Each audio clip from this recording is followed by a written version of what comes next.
All right, I'm back. So that was 1 hour, so it had to stop. So we have to remember that the early church was not comfortable. And I think that's what we have to realize too. We have to be no longer willing to just be comfortable in our religion, in our churches. We have to be the ones causing change and speaking up in our communities, and maybe not necessarily just by protesting. We should be speaking up in so many things that they just start either listening or start getting annoyed, or something happens because they keep hearing from us. When we're the ones speaking out against injustice, racism, hate crimes. Another one is economic, societal issues, such as how we treat our poor and those who are not blessed with a house or clothing and all these things. And we can clearly see that Jesus mentioned that when I was naked, you clothed me. When I was sick, you visited me. When I was homeless, you gave me a place to stay. When I was hungry, you gave me food. So the church should be the primary people who are talking about these issues and bringing them up to not only their own home church to help these issues, but also to mention them in the state governments, in the federal governments, to talk, so that those issues can be mentioned and made aware of, so that what is rendered unto Caesar can help those who are in need of what is in Caesar's storehouse, because that's what government does. And that's what politics is. It is voting on how the taxes are distributed amongst the people. And should the church be the group that talks about that? Maybe. But another issue that we have with that is the church is tax-free because it is separated from state.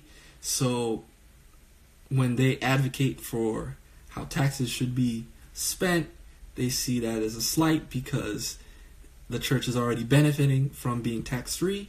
So to advocate for how taxes are distributed, and they're not giving their share. But most of the case, we can say that the majority of people who attend church are usually the citizens of that country or nation that they are in. So them speaking out on those issues shouldn't be considered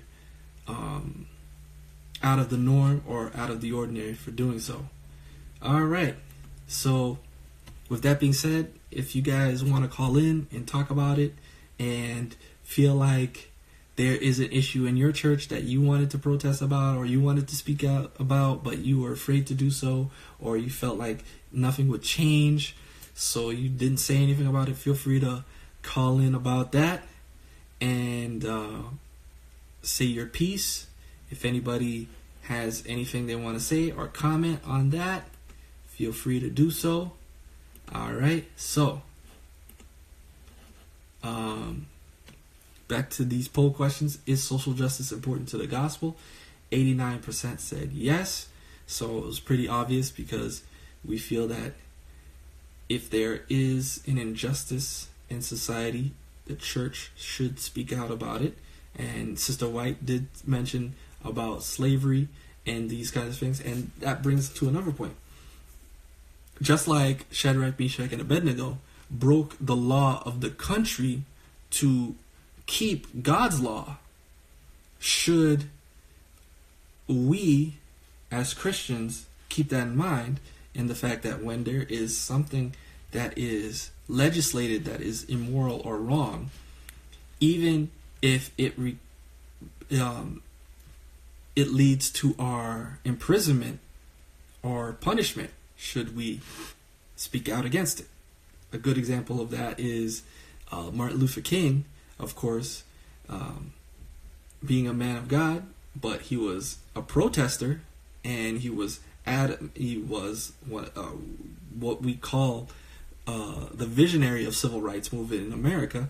He spent time in prison, and there were times when he protested that they sick dogs and hoses, and these were usually police officers doing these things. So with that being in mind,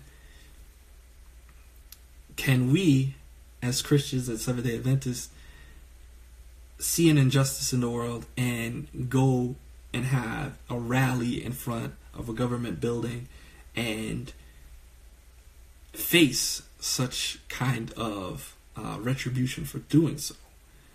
Just as Shadrach, Meshach, and Abednego were sentenced to death for their insubordination and their unwillingness to comply to Nebuchadnezzar's law.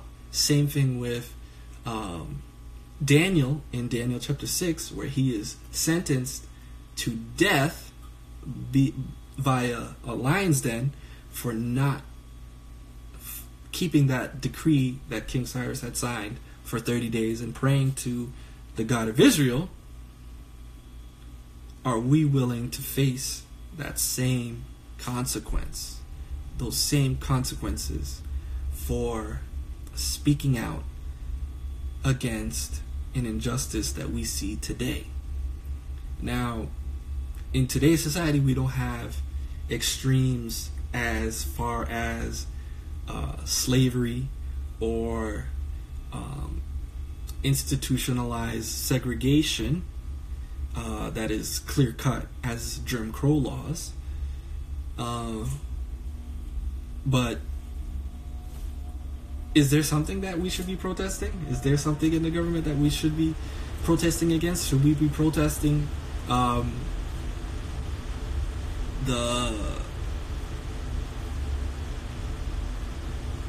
not taking care of our planet well? The government continually ignoring global warming, continually ignoring or using funds to clean up the planet and reduce pollution and things like that? Should we be protesting how the majority of government spending in this country is used on the military, and yet military veterans are hardly even taken care of when they return from their deployment or wars, or they're just basically afterthoughts? Should we be protesting that? Should we be protesting leaders in our government who are unfaithful to their wives, like John the Baptist did with Herod? Because Herod was doing something immoral, John the Baptist was calling it out. And he was he wasn't a priest. Herod wasn't a priest. He wasn't a spiritual leader or advisor. He was a Judean ruler put in place by the Roman Empire. So should we be the ones that call out certain rulers or our current leaders for being unfaithful to their spouse, having infidelities and things like that? And why don't we? Why don't we do that?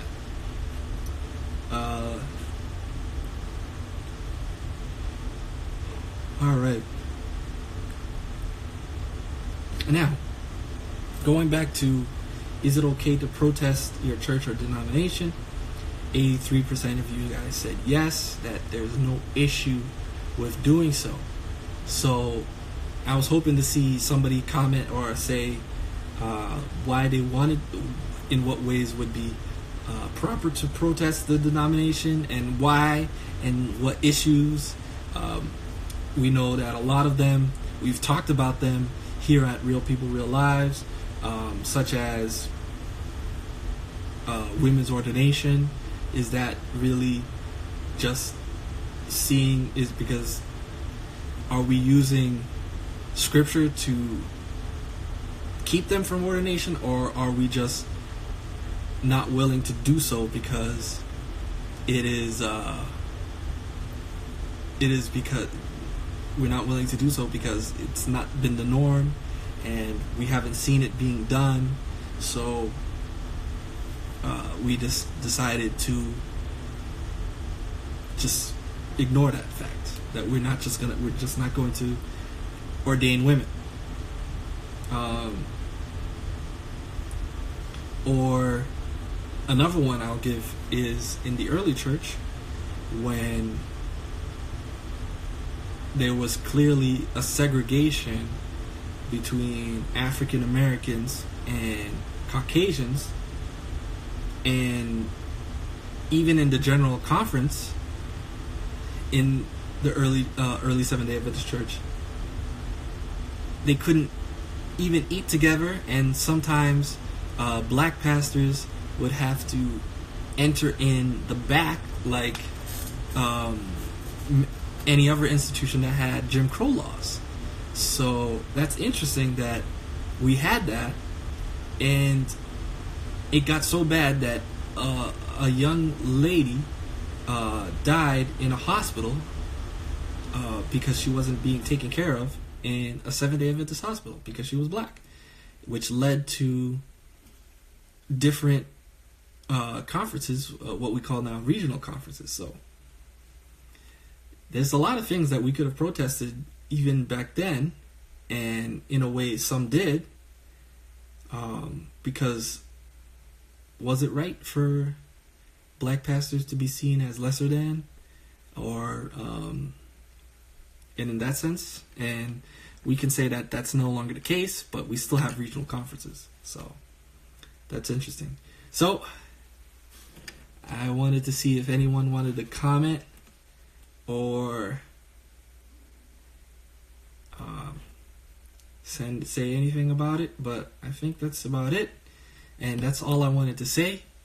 So with that, just want to remind everybody that we are live every Friday, 9:45 to midnight, and we usually are on Facebook. I went on both today, Instagram and Facebook, but you guys can feel free to share this with other people.